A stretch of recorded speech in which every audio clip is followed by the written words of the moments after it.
Dia memang jaringannya ini Bu, nggak bagus Bu.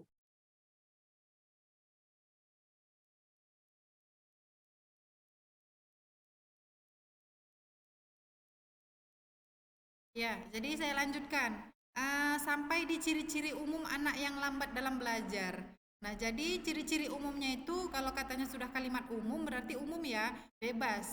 Mau anaknya yang bagaimana, mau anaknya yang sakitnya seperti apa, kita lihat dulu ciri-cirinya secara umum. Nah, ciri-ciri umum anak usia dini lambat belajar dapat dipahami melalui pengamatan fisiknya.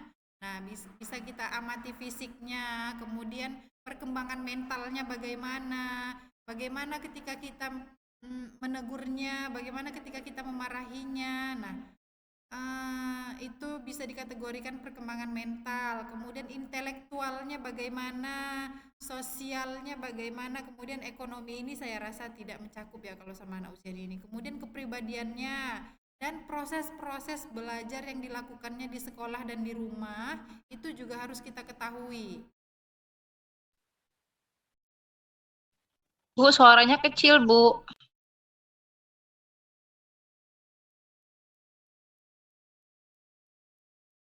Kok kecil udah besar kali gini?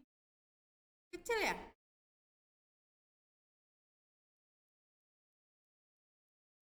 Yang lain gimana? Udah Bu, udah. Udah Bu, udah kedengeran Bu, udah jelas. Malah lebih kuat ini saya ngomongnya tadi. Oke. Ah,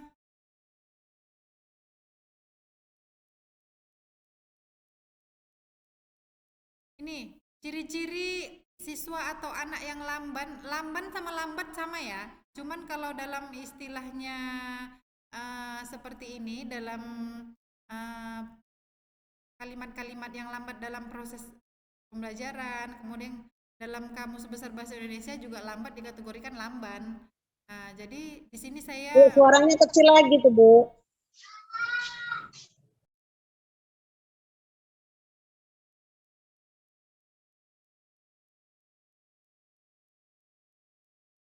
halo. Kalau gini, Kecil, Bu. Masih kecil, Bu, suaranya.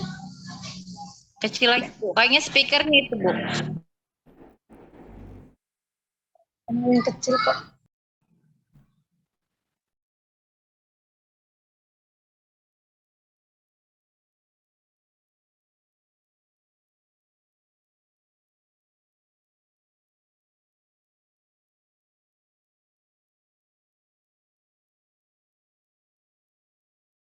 gak ada di otak hati kok.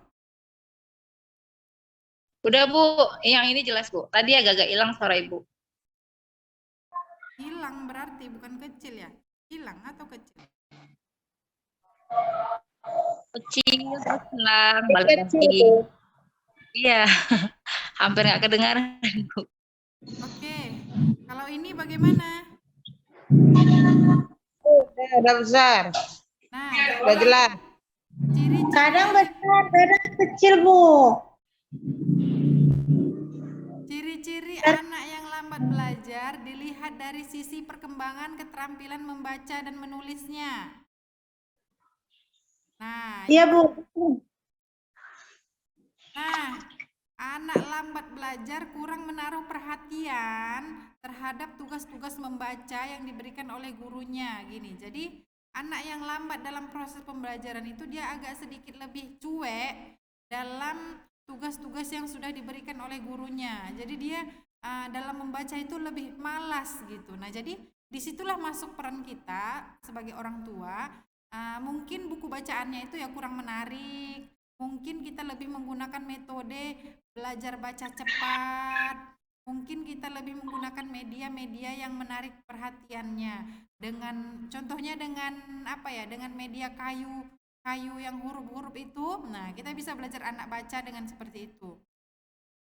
Kurang terbiasa melakukan tugas belajar sendiri, terutama membaca buku-buku pelajaran. Nah, jadi kurang terbiasa dia. Nah, jadi di sini kita harus membiasakan anak untuk membaca dalam kegiatan sehari-hari. Contohnya kalau ada apa namanya pamflet atau apa, yuk kita ajak aja. Itu apa bacaannya, Bang? Itu apa bacaannya Bang? Itu apa bacaannya Kak? Nah seperti itu. Itu bacaannya apa? Nah jadi kita libatkan aja lingkungan-lingkungan yang di sekitar dia. Mungkin itu lebih memacu semangat dia untuk lebih giat dalam pembelajaran membacanya. Kemudian lebih suka membaca nyaring daripada belajar membaca dalam hati dan atau diolah dalam pikiran. Nah, belajar membaca nyaring ini maksudnya gini loh, dia bacanya kuat-kuat. Kan ada sih anak-anak bacanya kuat. Ibu pergi ke pasar. Nah gitu, kadang kan ada kan anak-anak TK itu kan suka dia baca kayak gitu. Dia sebenarnya lebih kepada main-main, tapi itu adalah salah satu anak yang dikategorikan atau anak yang ciri-ciri lambat dalam membaca. Kalau beda dengan anak yang membacanya dalam hati, nah itu lebih meresapi dia, lebih menikmati lah dalam proses pembelajaran itu. Nah, kemudian kurang mampu membaca materi pelajaran yang disajikan gurunya dalam kelas. Nah, jadi kurang mampu membaca, namanya saja sudah dia lambat dalam proses membaca, sudah pasti otomatis dia kurang mampu untuk membaca materi yang sudah disajikan gurunya. Kemudian lebih banyak berhasil belajar tanpa membaca, visualisasi. Jadi contohnya aja dia lebih banyak bukan membaca sih, lebih kepada memahami pembelajaran yang sudah diberikan gurunya, tapi dengan tidak membaca. Contohnya menulis, kemudian bercerita, metodenya mungkin yang dibeda-bedakan. Membutuhkan waktu yang lama untuk menyelesaikan tugas-tugas membacanya. Iya, kenapa? Karena dia dikategorikan anak yang lambat dalam proses membaca. Banyak mengajukan keluhan tentang kesulitan mengerjakan tugas membaca. Ya, karena dia tidak bisa membaca, dia jadi banyak mengeluh. Kesulitan dia dalam membaca tersebut. Kemudian umumnya anak yang kesulitan, yang lambat dalam proses membaca dan menulis ini umumnya anaknya lebih pendiam. Memang lebih pendiam. Ini saya mengalami sendiri ya, ada dulu anak les saya, dia memang pendiam.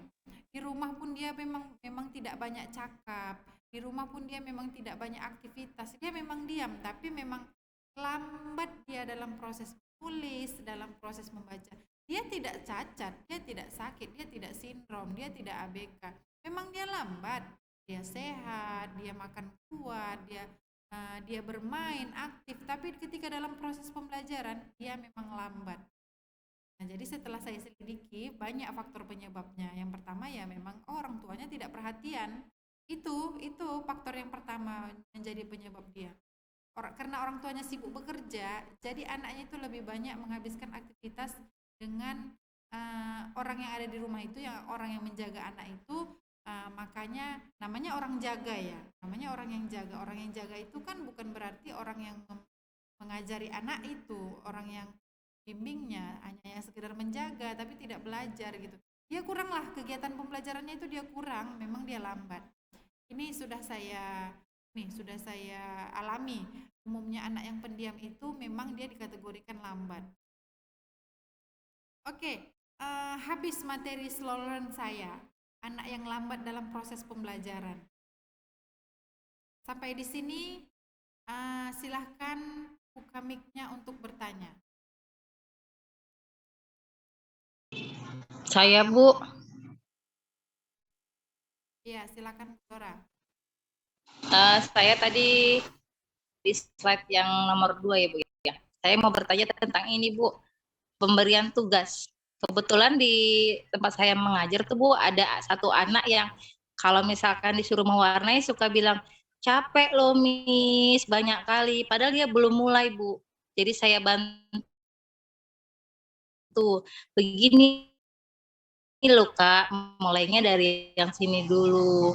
Jadi setiap dikasih tugas mewarnai atau menebalkan garis, dia selalu mengeluh capek. Begitu dia mewarnai tuh, Bu.